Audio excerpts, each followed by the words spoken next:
In questi giorni stiamo assistendo a una straordinaria partecipazione con gruppi di pellegrini che arrivano da tutto il mondo. Ho notato tantissimi spagnoli, ad esempio, ma non solo. C'è veramente un grande desiderio di ritornare a incontrare il nostro amato santo, di venire in questo luogo straordinario di fede, di cultura, di arte e di vita. Il gesto del pellegrino, la mano sul marmo dell'arca, una preghiera ad Antonio, una richiesta di grazia.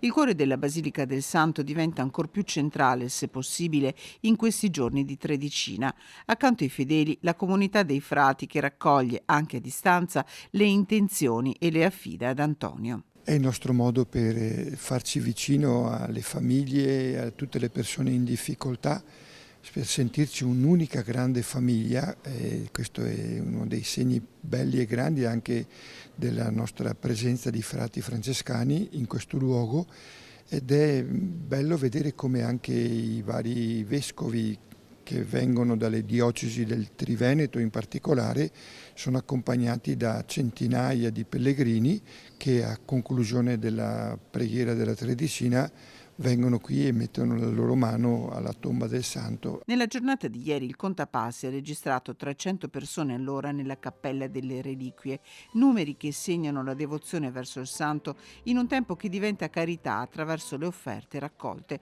con il pane di Sant'Antonio, che quest'anno saranno interamente donate agli alluvionati dell'Emilia-Romagna. Le offerte che vengono raccolte a conclusione di ogni celebrazione della Tredicina qui in Basilica saranno destinate ai progetti di aiuto alle famiglie. Abbiamo anche una nostra comunità a Faenza che si è trovata completamente sommersa dalle acque che hanno tracimato, e sinceramente ci è sembrato il modo più bello anche per celebrare la festa di Sant'Antonio. E mentre continuano in Basilica gli appuntamenti del Giugno Antoniano, come sempre, Rete Veneta, emittente del network Media Nord-Est, continuerà a portare nelle vostre case la devozione verso Antonio.